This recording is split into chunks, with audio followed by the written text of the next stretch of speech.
بسم اللہ الرحمن الرحیم اعوذ باللہ من الشیطان الرجیم بسم اللہ الرحمن الرحیم الحمدللہ رب العالمین الصلاۃ والسلام علی اشرف الانبیاء والمرسلین وعلی اہل بیتہ الطیبین الطاہرین المعصومین۔ عزیز طلبہ، السلام علیکم ورحمۃ اللہ وبرکاتہ۔ شرح لمہ حصہ سوم کتاب المتاجر درس نمبر 48۔ اس میں بحث چل رہی تھی کہ تجارت میں کچھ چیزیں مستحب ہیں، تجارت کے آداب پڑھ رہے تھے، اور ان میں سے تیسرا مورد تھا اقالۃ النادم،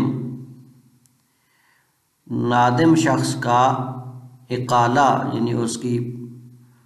اگر وہ درخواست کرتا ہے کہ پشیمان ہو گیا ہے اس کو قبول کر لینا اور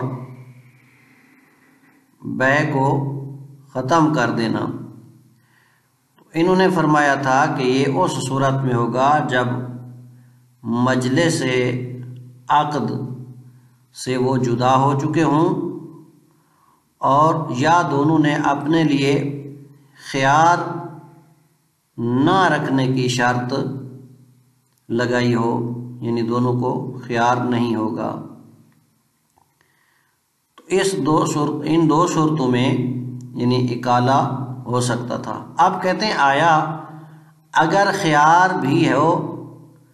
خیار کے زمانے میں آیا اقالہ مستحب ہے یا نہیں ہے، یہ بات اس درس میں پڑھیں گے۔ خلاصۃ درس کا خلاصہ فرماتے ہیں وَحَلْ تُشْرَعُ الْإِقَالَةُ فِي زَمَنِ الْخِيَارِ۔ اب اگر خیار باقی ہے، یعنی ابھی مجلس عقد موجود ہے یا دونوں نے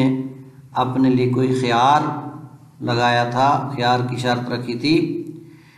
اب کہتے ہیں اس زمانہ خیار میں آیا اقالہ ہو سکتا ہے، اقالہ مستحب ہے یا نہیں؟ تو فرماتے ہیں الاقرب نعم، فرماتے ہیں اقرب یہ ہے کہ ہاں زمانہ خیار میں بھی اقالہ مستحب ہے۔ کیوں؟ فرماتے ہیں لشمول الادلۃ لہ، کیونکہ ادلہ اس کو شامل ہیں، یعنی ادلہ اس زمانہ خیار کو بھی شامل ہے، خصوصاً جو پچھلے درس میں حدیث گزری تھی اس حدیث میں اقالہ کو مقید نہیں کیا گیا تھا اس صورت کے ساتھ کہ اگر مثلا بیع کا ختم کرنا صرف اقالہ پر موقوف ہو تو تب کر سکتے ہیں اقالہ، تب اقالہ ہوگا، اقالہ جائز ہے ورنہ نہیں، ایسی کوئی قید وہاں پر نہیں لگائی گئی تھی۔ کہتے ہیں اگر خیار بھی ہو اور ادھر سے اقالہ بھی جائز ہو تو پھر اس اقالے کا فائدہ کیا ہوگا؟ وَلَا يَقَادُ تَتَحَقَّقُ الْفَائِدَةُ إِلَّا إِذَا قُلْنَا هِيَ بَيْعٌ أَوْ قُلْنَا بِأَنَّ الْإِقَالَةَ مِنْ ذِي الْخِيَارِ إِسْقَاطٌ لِلْخِيَارِ۔ یہاں پر فرماتے ہیں کہ دو صورتوں میں یا دو فائدے یہاں پر ہو سکتے ہیں، یعنی زمانہ خیار کے دوران اگر اقالہ ہو، یعنی ادھر سے خیار بھی ہے، حقی خیار بھی رکھتا ہے اور اقالہ کو استعمال کر رہا ہے، تو کہتے ہیں محقق نہیں ہوگا اس کا فائدہ مگر اس صورت میں کہ ہم قائل ہوں کہ یہ اقالہ بیع ہے، فسخ نہیں ہے، کیونکہ اس میں اختلاف ہے علماء عامہ اور خاصہ کے نزدیک۔ عامہ کے نزدیک یہ اقالہ بیع ہے، یعنی اس پہلی بیع کا، یعنی پہلے عقد کا فسخ نہیں ہے بلکہ ایک بیع جدید ہے، لیکن امامیہ کہتے ہیں کہ یہ اقالہ بیع نہیں ہے بلکہ فسخ ہے، یعنی وہ پہلے جو عقد ہوا ہے اس عقد کا منقطع ہونا ہے اور اس کے آگے یعنی گویا کہ اس کے اثر کو ختم کر دینا ہے۔ تو یہ فرماتے ہیں ایک تو فائدہ اس صورت میں ہوگا کہ اگر ہم قائل ہوں کہ یہ اکالہ بے ہے، اب اگر بے کے قائل ہوں گے تو اس صورت میں اس کے اوپر احکام بے مترتب ہوں گے۔ ظاہر ہے جب بے ہے یعنی یہ بے جدید ہے، وہ پہلے والی بے کا فسخ ہونا نہیں ہے، تو احکام بے مرتب ہوں گے، یعنی جیسا کہ شفعہ، احکام شفعہ، مثلا شفعہ کسے کہتے ہیں؟ شفعہ فعلہ کے وزن پر ہے۔ یہ اس طرح ہے کہ اگر کوئی ایسی چیز مثلا جو غیر منقول ہے اور قابل تقسیم ہے، اس میں دو شخص شریک ہیں، دو شخص جب شریک ہیں تو ان میں سے اگر ایک شریک اس چیز کو کسی تیسرے شخص کو بیچتا ہے تو یہ جو اس کا شریک ہے یہ یہاں پر حق شفعہ رکھتا ہے، یعنی اس زمین کو یا اپنے یا جو چیز بھی تھی جس میں یہ شریک تھے یہ یعنی اس کو پیسے دے دے گا، وہی قیمت ادا کر دے گا اور خود اس کو خرید لے گا، یہ اس پر اس کا حق مقدم ہے۔ چونکہ ممکن ہے جو دوسرا شریک آ رہا ہے ہو سکتا ہے کہ وہ یعنی سوء سریرہ رکھتا ہو، یعنی صحیح نہ ہو اور بعد میں اس کے لیے مشکلات پیدا کرے، تو بجائے اس کے کہ وہ لے، یہ خود اس بائع کو قیمت دے کر یعنی اس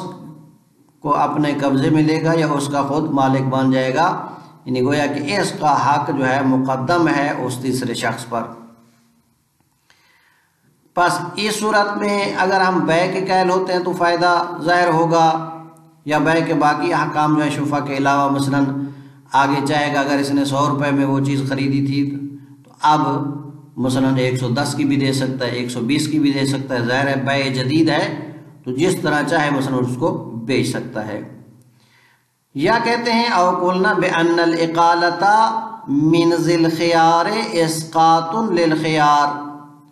یا دوسرا فائدہ کہتے ہیں یہاں ظاہر ہوگا کہ جب ہم کہیں کہ اکالہ گویا کہ صاحب خیار شخص کا اپنے خیار کو ساقط کرنا ہے،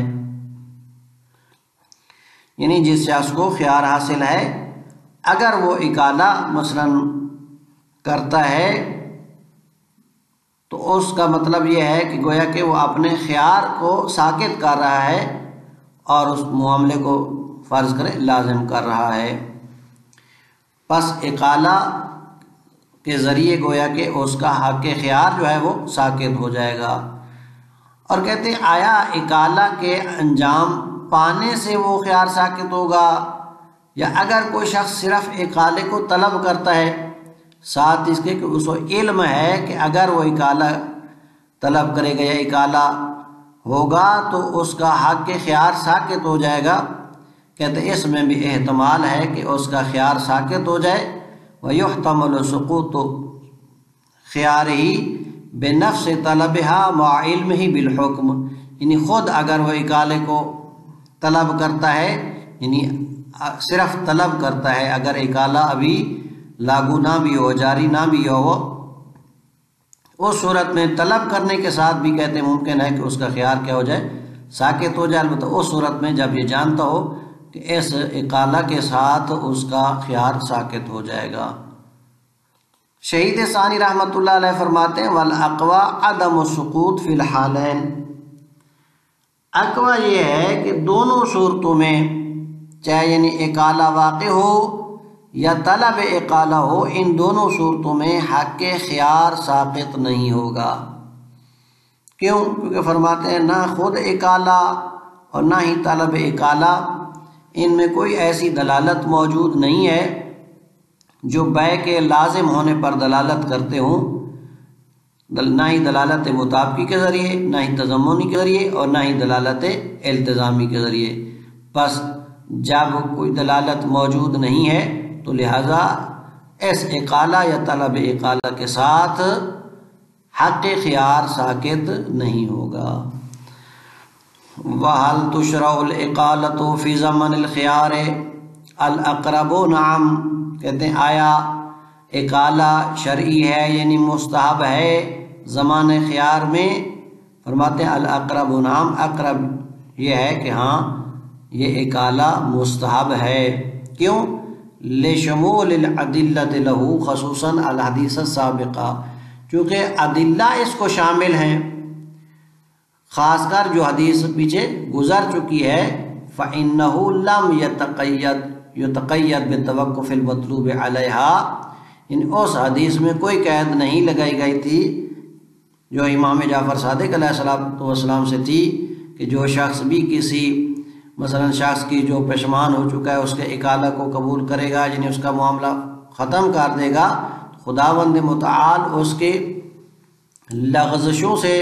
بروز معاشر جو ہے درگزر فرمائے گا۔ تو یہ حدیث کہیں پر بھی مقید نہیں تھی کہ اس صورت میں اکالہ ہو سکتا ہے کہ جب آپ کی یعنی بیع کا فسخ یا اس معاملے کا ختم کرنا صرف اسی پر موقوف ہو، تو نہ یہاں پر کوئی قید نہیں تھی۔ پس نعم جائز ہے لشمول العدلۃ لہو، کیونکہ اس کو عدلہ شامل ہیں، یعنی خیار کے ہوتے ہوئے بھی اکالہ کا ہونا اس کو عدلہ شامل ہے، خصوصاً الحدیث سابقہ، خاص کر جو حدیث گزر چکی ہے، فَإِنَّهُ لَمْ يَتَقَيَّدْ بِالتَّوَقُّفِ الْمَطْلُوبِ عَلَيْهَا، اس حدیث میں مثلا مقید نہیں کیا گیا ہے اس اکالہ کو کہ اگر فرض کریں اکالہ اس صورت میں ہو سکتا ہے جب آپ کا مطلوب صرف اسی پر موقوف ہو، تو بس وَلَا يَكَادُ تَتَحَقَّقُ الْفَائِدَةُ فِي الْإِقَالَةِ حِينَئِذٍ، پھر کہتے ہیں جب خیار بھی ہے، حق خیار بھی ہے اور ادھر سے اکالہ بھی ہے، تو پھر اکالہ کا کیا فائدہ ہے؟ وہی خیار اختیار کر کے انسان اس بیع کو فسخ کر دے، وَلَا يَكَادُ تَتَحَقَّقُ الْفَائِدَةُ، اور فائدہ محقق نہیں ہوگا فی الإقالۃ، اکالہ میں حینئذ، اس صورت میں یعنی جب خیار بھی باقی ہے، الا اذا قلنا ہی بیع، ہاں ایک صورت میں اگر ہم قائل ہو جائیں کہ یہ اکالہ بیع ہے، جیسا کہ عرض کیا ہے کہ عامہ کا نظریہ یہ ہے کہ یہ بیع ہے، اور علماء امامیہ کا نظریہ البتہ یہ ہے کہ یہ اسی پہلی بیع کے لیے فسخ ہے اکالہ، نہ کہ بیع جدید ہے۔ اگر یہ بیع ہوگی تو فَيَتَرَتَّبُ عَلَيْهَا أَحْكَامُ الْبَيْعِ مِنَ الشُّفْعَةِ وَغَيْرِهَا، بیع ہونے کی صورت میں اس کے اوپر احکام بیع مترتب ہوں گے، جیسا کہ شفع وغیرہ، مثلا شفع جو ہے اگر بیع ہوگی تو یہاں پر احکام شفع، جیسا کہ میں نے پہلے مقدمے میں عرض کیا ہے، فرض کریں کہ اگر حسن اور حسین ایک زمین میں شریک ہیں اور ان میں سے ایک شریک اگر زمین بیچنا چاہتا ہے فرض کریں جعفر کو، تو اس صورت میں اگر حسن بیچ رہا ہے جعفر کو تو حسین حق رکھتا ہے کہ اس سے وہ زمین لے لے، اس شراکت میں کی وجہ سے، کیونکہ ممکن ہے کہ جعفر کی شراکت اس کے ساتھ صحیح نہ رہے، تو اس کا حق مقدم ہے اس جعفر کے اوپر۔ تو یہاں پر بھی گویا کہ اگر وہی بیع ہوگی تو یہاں پر حق شفع جو ہے وہ رکھتا ہوگا، وغیرہ یا اس کے علاوہ باقی جو بیع میں آتے ہیں، مثلا اگر پہلے اس نے 100 روپے کی وہ چیز لی تھی، اب واپس کر رہا ہے تو فرض کریں 110 لے رہا ہے، اگر بیع جدید ہو تو ایسا کر سکتا ہے، بخلاف الفسخ، ہاں بخلاف فسخ، فسخ کی صورت میں یہ بیع والے احکام اس پر مترتب نہیں ہوں گے اور اس میں کوئی فائدہ بھی نہیں ہوگا۔ پس فائدہ محقق ہوگا ایک اس صورت میں کہ اگر ہم قائل ہوں کہ یہ بیع ہے، او قلنا، یا ہم اس چیز کے قائل ہوں ان الاقالۃ من ذی الخیار اسقاط للخیار، اکالہ صاحب خیار شخص سے، یعنی اکالے کا ہونا ایسے ہے گویا کہ وہ اپنے خیار کو ساقط کر رہا ہے۔ ان الاقالۃ، تحقیق اکالہ، من ذی الخیار، صاحب خیار شخص سے، اکالہ کیا ہے؟ اسقاط للخیار، یعنی اس کے حق خیار کو گویا کہ ساقط کرنا ہے۔ کیوں؟ لدلالتها علی التزام بالبیع، چونکہ جب ایک شخص اکالے کا کہتا ہے تو اس کی اس پر دلالت ہے کہ گویا وہ بیع کو لازم قرار دے رہا ہے، یعنی اپنے خیار کو ساقط کر رہا ہے، یعنی بیع لازم ہوگی تو وہ کہتا ہے کہ اب اس کے اوپر مثلا وہ اکالہ کو طلب کر رہا ہے یا اکالے کا کہہ رہا ہے تو گویا بیع لازم ہے۔ وَإِسْقَاطُ الْخِيَارِ لَا يَخْتَصُّ بِلَفْظٍ، اور جب بیع کو لازم قرار دے رہا ہے تو اس کا مطلب ہے خیار کو ساقط کر رہا ہے، اور خیار ساقط کرنے کے لیے کوئی خاص الفاظ نہیں ہے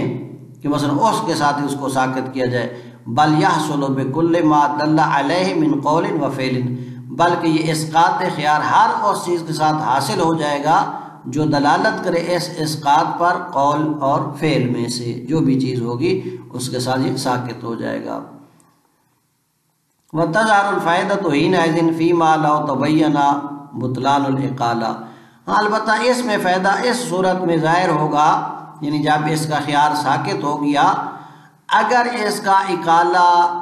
اکالے کا بطلان ظاہر ہو گیا،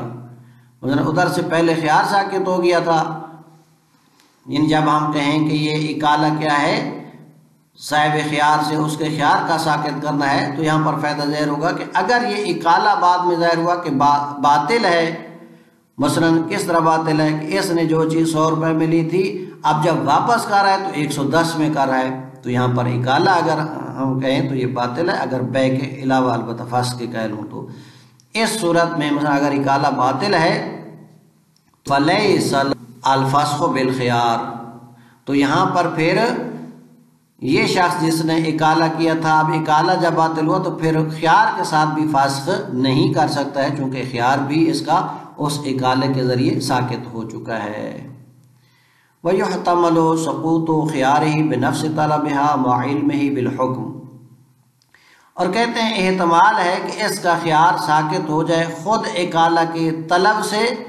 مَعَ عِلْمِهِ بِالْحُكْمِ، البتہ اس صورت میں کہ جب اس کو علم ہو اس کے حکم کا، کہ یعنی اس اکالہ کے ساتھ خیار ساکت ہو جاتا ہے۔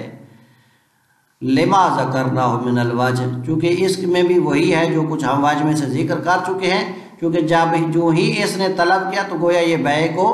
لازم قرار دے رہا ہے، یعنی اس کا اکالے کی طلب بے کے لزوم پر دلالت کرتی ہے۔ وَمِن ثم قِيلَ بِسَقُوطِ الْخِيَارِ لِمَنْ قَالَ لِصَاحِبِهِ اختر، کہتے ہیں اسی وجہ سے باب خیار مجلس میں آپ پڑھیں گے کہ اگر کوئی شخص کہتا ہے اپنے دوسرے ساتھی کو کہ اختر، یعنی تو اختیار کر، یعنی معاملہ آپس میں انہوں نے انجام دیا ہے اور اسی معاملے کے درمیان یعنی بے کی ہے، ایک شخص دوسرے کو کہتا ہے کہ جی تو اختیار کر، آیا بے کو باقی رکھنا چاہتا ہے، یعنی لازم قرار دینا چاہتا ہے یا فسخ کرنا چاہتا ہے، تو اس کا مطلب یہ ہے کہ جب دوسرے کو کہہ رہا ہے تو اس کا مطلب ہے کہ یہ خود اپنی طرف سے اس نے بے لازم کر دی ہے۔ وَمِن ثم، اسی وجہ سے قیلا کہا گیا ہے بِسُقُوطِ الْخِيَارِ، خیار کے ساکت ہونے کا اس شخص کے لیے، یعنی اس کا خیار ساکت ہو جائے گا وہ شخص من قال لصاحبہ، جو اپنے ساتھی کو کہتا ہے اختر تو اختیار کر، وَهُوَ مَرْوِيٌّ أَيْضًا، اور مروی بھی اسی طرح ہے، روایت میں بھی اسی طرح ہے۔ لیکن شہید ثانی رحمۃ اللہ علیہ فرماتے ہیں وَالْأَقْوَى عَدَمُ السُّقُوطُ فِي الْحَالَيْنِ، اقوی یہ ہے کہ دونوں صورتوں میں، چاہے اکالہ واقع ہو یا طلب اکالہ ہو، دونوں صورتوں میں خیار کا حق ساکت نہیں ہوگا۔ کیوں؟ لعدم دلالتہ علی الالتزام حتی بالالتزام، فرماتے ہیں کہ چونکہ اس اکالہ کی یا طلب اکالہ کی دلالت نہیں ہے بے کے التزام پر، یعنی اس اکالہ کے ذریعے، اکالہ میں کوئی ایسی چیز موجود نہیں ہے جو دلالت کرے کہ بے لازم ہو جائے گی۔ اب دلالت کی 3 قسمیں ہیں، یا دلالت مطابقی ہے، یا تضمنی ہے، یا التزامی ہے، تو کہتے ہیں حتیٰ کہ دلالت التزامی کے ذریعے بھی لفظ اکالہ یا طلب اکالہ کی دلالت بے کے لازم ہونے پر نہیں ہے۔ وَيَجُوزُ أَن يَكُونَ مَطْلُوبُهُ مِنَ الْإِقَالَةِ تَحْصِيلُ الثَّوَابِ بِهَا، ہاں کہتے ہیں ممکن ہے کہ جب وہ خیار کو استعمال نہیں کر رہا اور اکالہ کو استعمال کر رہا ہے، تو یہاں پر ایک اور فائدہ کہتے ہیں ممکن ہے، اور وہ یہ ہے کہ وہ اس اکالہ کے ذریعے ثواب حاصل کرنا چاہتا ہے۔ وَيَجُوزُ، اور جائز ہے، أَن يَكُونَ مَطْلُوبُهُ، کہ اس کا مطلوب من الإقالة، اکالہ سے کیا ہو، تحصیل الثواب بها، اس کے ذریعے ثواب کا حاصل کرنا ہو، تو فلا ينافی امکان فسخ بسبب آخر، پس اس کا جب یہ ثواب حاصل کرنا چاہتا ہے تو منافات نہیں رکھتا ہے کہ جب اس کا فسخ کرنا کسی دوسرے سبب کے ساتھ بھی ممکن ہو، یعنی جب یہ اکالہ کو استعمال کر رہا ہے تو اکالہ کا استعمال کرنا یہ منافات نہیں رکھتا ہے کہ کسی دوسرے سبب کے ساتھ بھی یہ فسخ کر سکتا ہو، یعنی جب اس کا خیار فسخ ہے تو یہ خیار فسخ کے ہونے کے ساتھ اکالہ کو استعمال کرنا یہ اس کے ساتھ منافات نہیں رکھتا ہے۔ وَهُوَ مِنْ أَتَمِّ الْفَوَائِدِ۔ البتہ یہاں پر کیسے کہتے ہیں کہ ثواب اس کو کیسے ہوگا، یہ تو پشمان ہے، معاملے کو فس کر رہا ہے، کہتے ہیں کہ یہ ثواب اس طرف مقابل کو ہوگا اور طرف مقابل کو ثواب کا موجب بننا گویا کہ اس میں اس کو بھی ثواب حاصل ہوگا۔ پس وَهُوَ مِنْ أَتَمِّ الْفَوَائِدِ، اور یہ ثواب کا پہنچانا فوائد میں سے اتم ترین فائدہ ہے، یعنی دنیاوی فائدے کے علاوہ اخروی فائدہ ہے۔ وصلی اللہ علی محمد وآلہ الاطہار۔